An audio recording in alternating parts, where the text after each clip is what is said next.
Hello again. Welcome back to Geography of the Bible, Biblical Geography. And I want to take a second crack at talking about where is the Holy Land or where is Canaan, all those terms that we used in a previous video. And this time I'd like to look at some sort of biblical definitions of where that place is. But first, I want to start off with some sort of external references to this territory.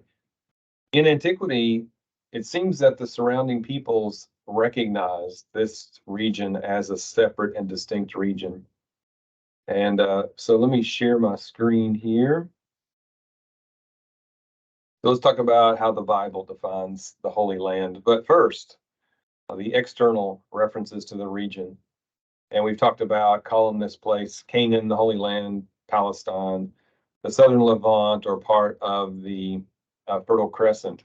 So the Bible mentions places, people, events outside the region, but the vast majority of the Bible story is in this region. So we're going to focus on it one more time in this sort of where is Canaan part two. Other ancient sources mention this region. And so first off, the Egyptians, they understood Canaan to be external to their homeland, so that's important. They didn't think of it as Egypt proper. They thought of it as sort of a colony whenever they controlled it. And there are some inscriptions from Egyptian sources that mention Canaan and places in Canaan, roughly ranging from the Sinai Peninsula. About the Sinai is where Egypt would have begun its own kingdom, its own territory. But north of the Sinai Peninsula, and then up to north, about to the country of modern day Lebanon, that would have been the northern extent of what these ancient Egyptians inscriptions thought of as sort of Canaan, this territory. And of course, from the Mediterranean Sea in the west, and they would include a few cities in Transjordan. So you may not have heard that term before, but Transjordan refers to areas that are just to the east of the Sea of Galilee, the Jordan River, and the Dead Sea. And the word Cisjordan, which is also used sometimes, refers to areas west of those features. So you had, sort of, Canaan proper, which was Cisjordan, areas west of the Jordan River. And then you had areas that were called Transjordan, areas just to the east of the Jordan River, which would include some hill country and some, areas that were suitable for human habitation, not desert. And so those two terms, Transjordan and Cisjordan, come up a good bit when we're studying biblical geography or people's description of biblical geography. So the word Canaan itself seems to originate with peoples who lived in northern Syria. Several different kingdoms were there, and they used the word to refer to an area south of, again, their homeland. So they didn't think of it as their homeland. They thought of these people as sort of outsiders. But that's the area that we're focusing on, this region of outsiders to the Egyptians and outsiders to the Syrian peoples. So here is a map from the Curtis textbook, and you can see Curtis Atlas, Cisjordan, I've labeled it here, and you may not be able to see this very clearly, and Transjordan over here. The Bible uses the term from Dan to Beersheba several times. So you can search that term in the Bible, and you'll see that used frequently to explain a rough guide of where the Bible writers are talking about their people. And so I've got these red circles. You can see that there. Dan is in the north. Beersheba is in the south. Beersheba is just sort of on the edge of the desert in the south.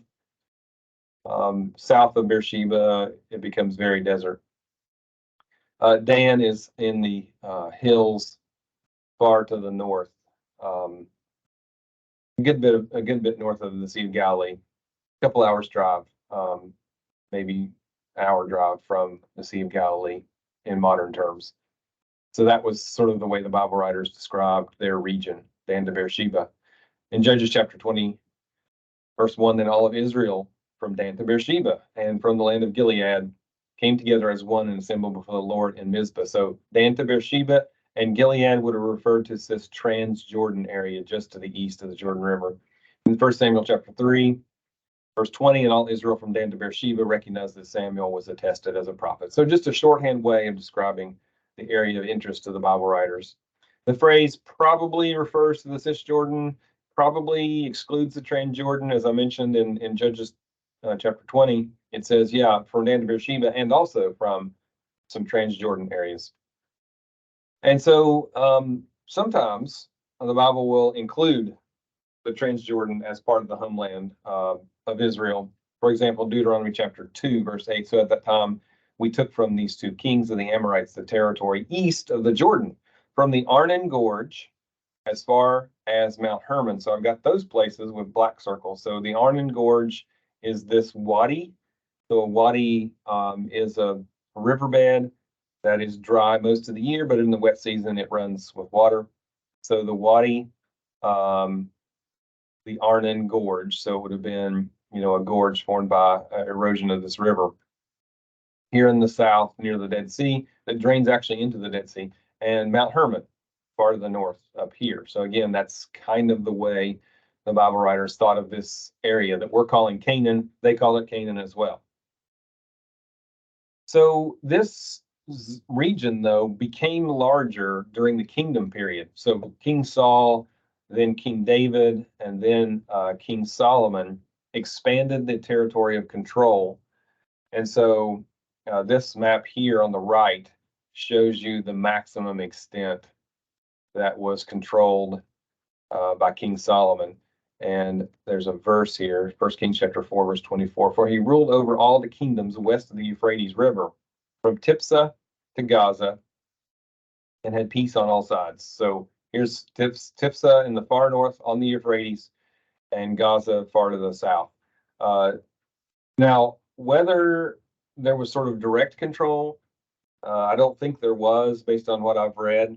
So in other words, the Jews did not spread that far north, but he had political control, military control over that area.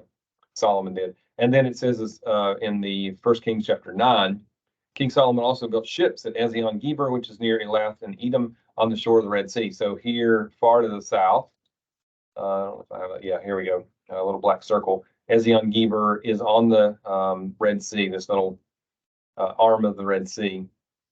And so there it seems that the kingdom of Solomon extended as far south as the Red Sea and as far north as the Euphrates River. And that would have been the maximum extent of the kingdom that the Jews ever ruled over. So then in Roman times, they took control of the region. So we're now 1,000 years later than King Solomon. But the Romans took over in the 1st century BC. And under the help of this man, Herod the Great, Romans sort of administered this region using Herod the Great as their sort of puppet. And this map here on the right of the screen shows you the extent of sort of Herod's ownership, rulership. Practically everything then described in the Gospels will occur in this area that that Herod controlled. After he dies, his sons inherit it. In fact, the Gospels mention that. So King Herod would have died around the year 4 BC, and then his sons inherited it. That would include Herod Philip. I got to remember the Herods now. Herod Antipas and Herod Archelaus. And this sort of orange region on the map was Archelaus's territory. He was incompetent.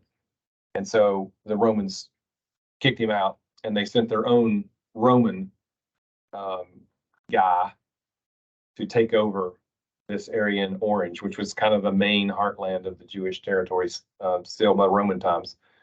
And so Herod Archelaus didn't rule very long, but Herod Philip and Herod Antipas both ruled for quite some years. Once you get to the book of Acts, though, the story in the New Testament begins to expand beyond this region. And in fact, toward the middle of the book of Acts, and then after the book of Acts. So it would include all the epistles, the book of Revelation. Those tend to talk about areas that are beyond this zone. And we'll get to that and talk about that later on in the class.